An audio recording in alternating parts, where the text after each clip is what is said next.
Hey, old lady. Hurry up and pay the tuition. You're completely useless. My son, who hadn't contacted me in 3 months, yelled into the phone. The tuition payment was overdue, and if it wasn't paid soon, he'd be expelled from college. I ignored his plea and silently hung up the phone. I've always tried to ensure that my stepson wouldn't feel lonely and could live comfortably. However, the boy who was so sweet and honest in elementary school began to insult me as he grew older. He would say the meals I prepared were terrible and leave them untouched, and he started ignoring me when I spoke to him. He mocked my work-from-home job, saying I was just playing around. Even when he behaved this way, my husband would just chuckle and say, he went through a lot with the divorce and remarriage when he was young, cut him some slack. At first, I felt sympathy for my stepson and regretted my own anger towards him. So, I kept working hard, both at home and at my job. But then, after a trip with his friends, he called me a parasite who mooches off my husband. That was the last straw. I've had enough. Who does he think is paying for his tuition and living expenses? Both my son, who has insulted me, and my husband, who has tolerated it, need to reflect. They need to realize just how crucial my role in this household has been. My name is Kate, 46 years old. I work from home as a freelance web designer. My clients range from individuals to large corporations, and I handle tasks like creating websites based on their requests. My husband Sean is 48 years old. He works at an IT staffing company. His son, Arthur, is 21. Arthur is a junior at an arts and technology university, studying film production. I've been divorced before because of my ex-husband's infidelity. At the time of the divorce, I had been at my job for 10 years and had built up enough skills to handle big projects on my own. So, I decided to pursue a freelance career, which I had always dreamed of. 2 months after registering on a job site, I started landing projects from large corporations, similar to those I handled at my previous job. When my freelance work was on track, I decided it was time to meet someone new and joined a singles party at a local bar. That's where I met Sean. At first, our conversation was awkward, but we hit it off when we discovered we both worked in IT. We also bonded over the fact that we both had been divorced. At the end of the party, Sean surprised me by saying, "I think we could make this work. Will you go out with me?" Given his reserved nature, I didn't expect him to take that step, so I was thrilled. As we went on more dates, we began to talk about our past relationships. Sean's reason for divorce was eerily similar to mine, except that he had a stepson. His son's name was Arthur, and he was in the 5th grade. Knowing that Sean was raising a young son alone, I imagined he must be handling household chores as well. Though I had some reservations about raising a child who wasn't mine, my desire to support Sean and co-parent outweighed them. A month after we met, Sean asked, would it be okay if I brought Arthur to our next date? I felt both excited and nervous. Sean had already told Arthur about me, which was surprising. On the day of our meeting, I made sure to dress and do my makeup in a way that would make a good impression as Arthur's future mother. When I arrived at the family restaurant where we were meeting, I saw Sean and Arthur.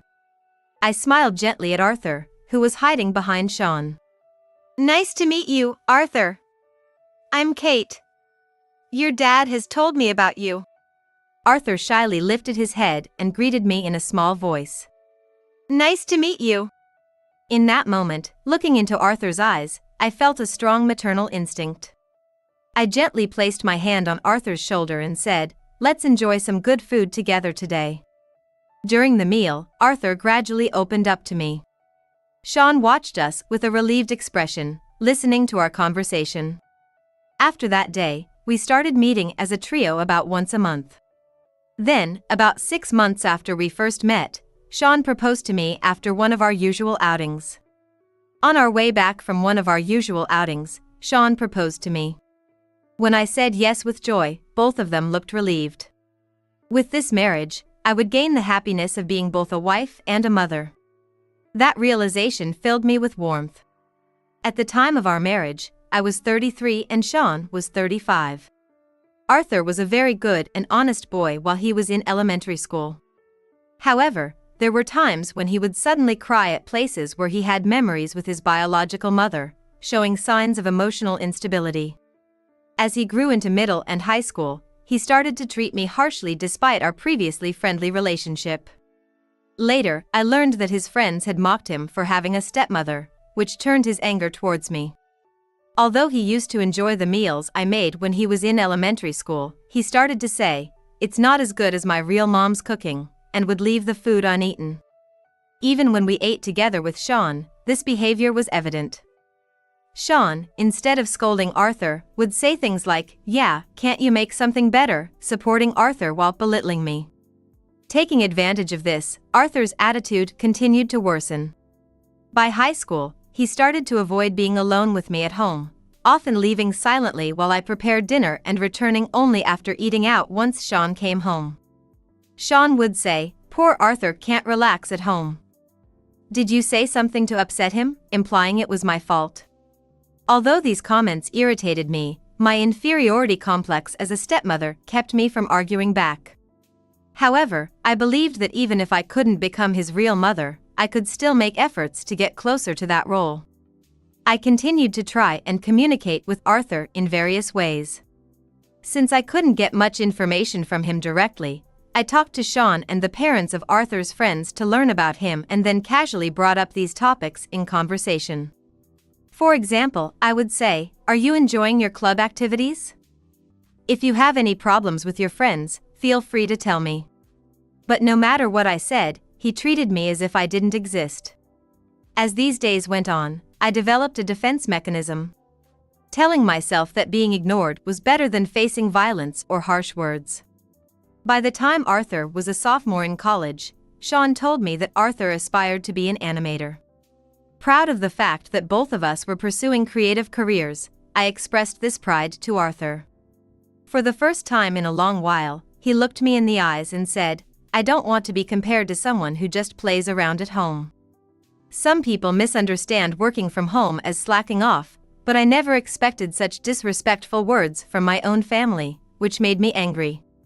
Even then, Sean said, "You don't have to go to school or work, so it must be easy for you," siding with Arthur while hurting me. It seemed that Sean, deep down, also disrespected my work. Since the day I met Arthur, I had always hoped we would become closer than real family. But by this time, I was starting to abandon that hope. Arthur continued to hurt me, and my love for my husband, who did nothing but support Arthur, was also fading. When Arthur was a junior in college, I went on a 3-day trip with some high school friends. Since remarrying, I had never been away from home for such a long time. During the trip, I bonded with other parents of children around the same age, sharing our daily struggles. The break from housework made me feel like I didn't want to go back home. However, thinking that Arthur would just say I was playing around, I reluctantly returned. During this time, I left the housework to Sean, so I bought many souvenirs to apologize. Knowing they both liked sweets, I chose some famous local sweets. When I got home, the lights were on. Since it was evening, Arthur must have already been home. I had my key, but I rang the doorbell thinking someone would open the door. However, there was no response after the first ring, so I pressed it a second and third time, and suddenly, the door was flung open with force. Standing in front, I was pushed back and fell on my butt at the entrance. The paper bag with the sweets fell to the floor with a thud. Arthur didn't apologize and instead glared at me with disdain, saying, "You're always out playing around. What the hell have you been doing, neglecting the house?" To add insult to injury, he said, "Stop mooching off Dad, old hag," and shoved a pile of laundry at me. These were uniforms and other clothes from his club activities. I felt a flash of anger but tried to stay positive, thinking it was better than being completely ignored.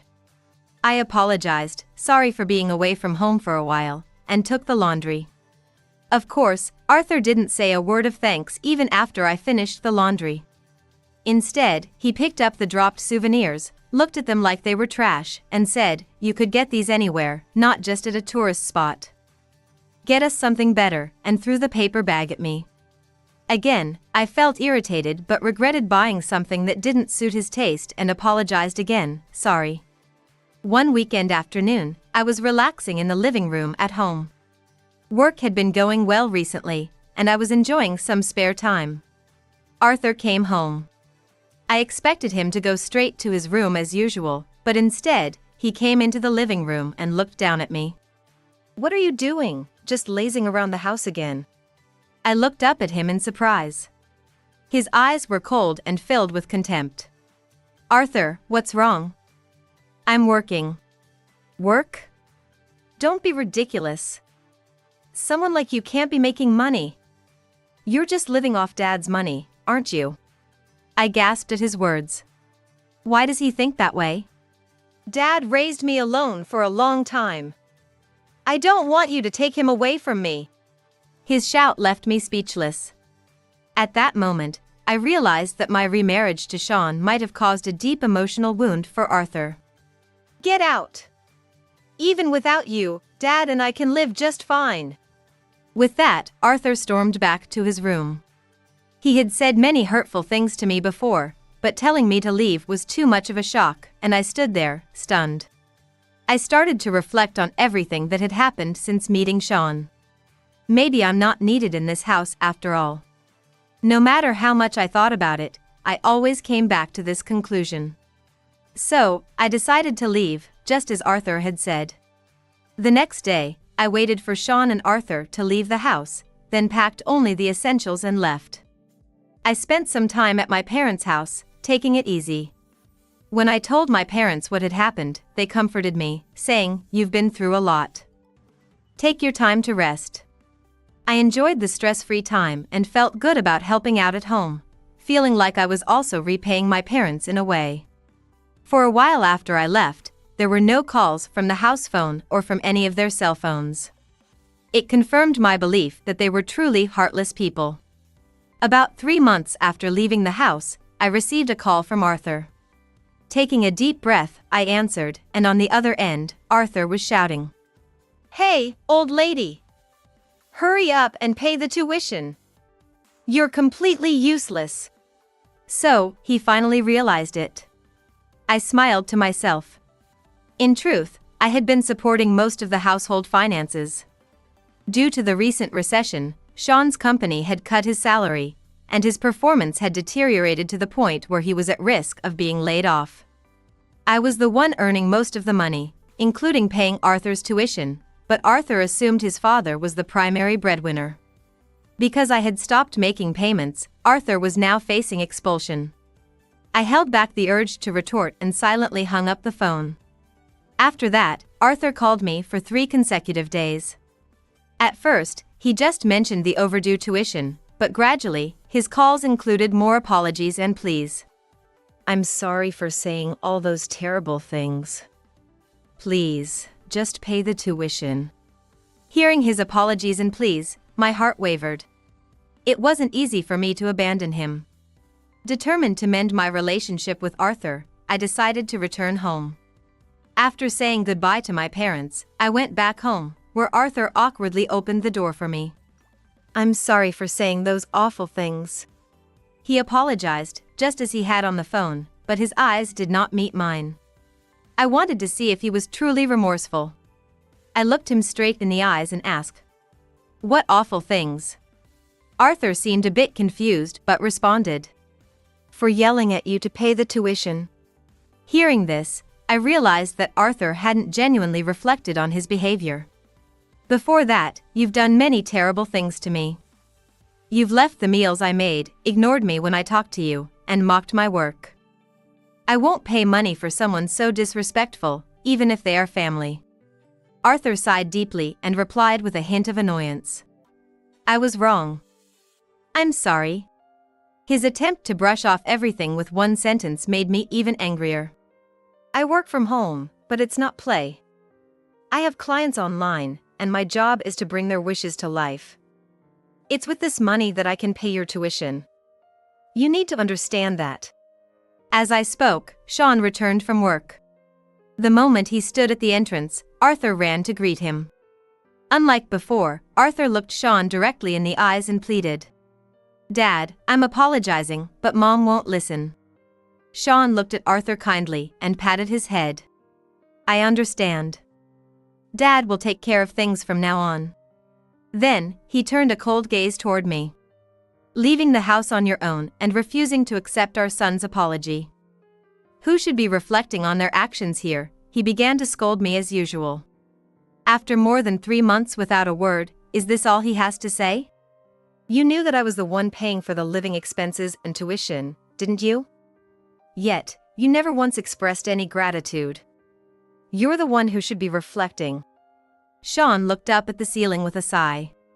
You can't even do the housework properly, so paying for things is the least you could do. No need to be thanked for that. He then looked at Arthur for agreement. Arthur nodded vigorously. I had hoped we could reconcile if he apologized, but it seemed impossible now. I quickly started packing my things. There's nothing more to talk about. Goodbye. I forcibly shook off their attempts to stop me and left the house once again. I had hoped to mend our relationship through dialogue, but I realized that was no longer possible. Abandoning my relationship with them was a necessary step to protect myself. A few days after leaving, Sean called me. He asked when I would be making the tuition and living expense payments. Even though he felt guilty about Arthur, he had not only failed to stop him from hurting me but had also joined in. My affection for him had already faded. With this phone call, where he showed no concern for me and only cared about money, I decided to bring up divorce. As soon as I mentioned divorce, he threatened me. Do you think you have the right to make that decision? That one sentence extinguished any remaining affection I had for him. He had looked down on me all this time, but now tried to stop me when I wanted to leave. I resolved to end our relationship and set a date to discuss the divorce, then hung up the phone. While I had to maintain contact with Sean until the divorce was finalized, I decided there was no need to communicate with Arthur, so I blocked his number. The day after I decided to divorce, I began making concrete plans.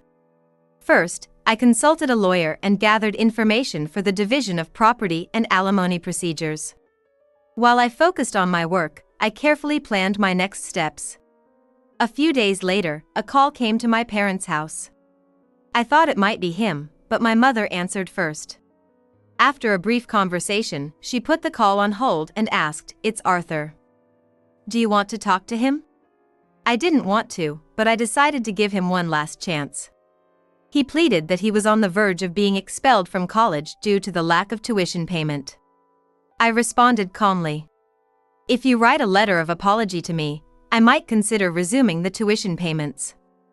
But if the letter is too short, it won't be accepted. Even as I made this offer, I felt it was too lenient. I heard a loud click of the tongue on the other end of the line. I've got assignments and stuff. I don't have time for that. Hearing this, I realized that he hadn't truly changed. I then set up the landline at my parents' house to block his calls as well. The day of the discussion arrived. I went to the family restaurant with my lawyer. Sean was already there, waiting with an intimidating posture. Are you really going through with the divorce? What will happen to our lives if you do that? Sean, I've made up my mind. The reason is that you've continued to spoil Arthur and disregard me. I can't endure this any longer. Sean flinched at my words and was momentarily speechless, but then he raised his voice in protest. No matter what you say, I won't agree to a divorce. You need to start being useful. I calmly listened to his words, then signaled to my lawyer. As soon as the lawyer sat down, Sean's demeanor changed completely. He became meek and began to apologize to me. I'm sorry, Kate. I was wrong. From now on, I'll treat you better. Please don't go through with the divorce. It's too late, Sean. I can't continue this relationship with you. Sean then tried to appeal to my emotions by crying, but my resolve was firm. As the lawyer calmly proceeded with the divorce paperwork, Sean became increasingly desperate. He called Arthur over, and together they attempted to sway me with their tears. Arthur, crying, apologized and begged for my forgiveness. Mom, please come back. If you don't pay the tuition, I can't continue at college. I've given you many chances, but you wasted all of them. The atmosphere in the restaurant became tense, and other customers began to take notice. They glanced at us and whispered to each other. Under normal circumstances, I would have felt embarrassed, but there was no room for such feelings now. Moreover, the content of their whispers seemed mostly supportive of me. He quieted down when the lawyer showed up. Scared of the legal fees, I bet. Calling her back just for money? That's the lowest of low. Sean and Arthur's faces turned bright red with embarrassment, possibly having overheard these comments. Even without the public's attention, their attitude towards me had been shameful enough. Their sympathetic voices gave me the courage to stand firm. There's no benefit in living with people who change their attitude for money. You said I didn't have the right to decide on a divorce. You're wrong. The only choice you have left is to agree to the divorce. The lawyer added that if Sean refused to agree, I could claim alimony, which made Sean and Arthur turn pale. Panicking, Sean hastily agreed to the divorce, pushing aside Arthur's objections, and consented to the division of property. Sean seemed like he wanted to say something, but no words came out. Ignoring Arthur's desperate pleas, I delivered the final blow. You've lived comfortably on the money I earned. You'll soon understand how fortunate you were. Hearing my words, one of the customers began to clap softly. As the applause spread, one person after another started clapping. With the support of the applause, I left the restaurant with my lawyer. 6 months later, I ran into Sean at the train station. He looked haggard and told me he was struggling to find a new job. I got laid off, and the company went bankrupt. I'm trying hard to find a new job, but it's tough to get a good position at my age. Please help me. I listened to Sean's words calmly and started to walk away without saying anything. But Sean began to cry out, trying to catch my attention. Please, Kate, don't abandon us. Arthur is struggling too. The tuition payments are delayed, and it was wrong of me to oppose his scholarship. He's now working more part-time jobs to make the payments. I ignored Sean's words and continued to walk into the station. Sean kept crying out, drawing the attention of passers-by, but I didn't look back and quickly walked away. Later, I found out through social media that a video of Sean crying and shouting had gone viral. A passerby had recorded it, edited it humorously, and posted it online. As a result, Sean's chances of finding a new job dwindled further, and he eventually returned to his parents' home, leaving Arthur behind. Arthur dropped out of college and, like Sean, started working part-time to make a living. However, because Arthur looked so much like Sean, interviewers quickly recognized him as the son of the man who had been crying and begging on social media. This made it difficult for Arthur to find a stable job, limiting him to short-term gigs like moving deliveries and causing him to struggle financially. Reflecting on the past, I decided to live positively and move forward. I continue to work as a freelance web designer from home. Additionally, I now also conduct online seminars for aspiring web designers. The participants range from company employees aiming to become freelancers to part-timers looking to start a side business, and interacting with them provides great stimulation. Feeling guilty about staying at my parents' house indefinitely, I moved into a luxury apartment just 5 minutes away by car. Being closer to my parents' house allows me to visit once a week, help around the house, and go out for meals with them, enjoying our time together. Having rarely had the chance to be filial since I started working, I now strive to make up for it. Compared to the days when I was almost single-handedly paying for the living expenses of our family of 3 and Arthur's tuition, my quality of life has improved significantly. Although I had refrained from spending money on myself after remarrying, I now find relaxation in visiting nail salons. From my 40th floor apartment, the house I used to live in looks as small as toy blocks.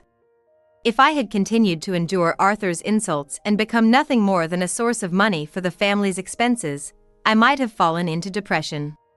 Life is too short to spend time and effort on unpleasant people and situations. While I still have a desire to find love again, for now, I want to enjoy my time being single.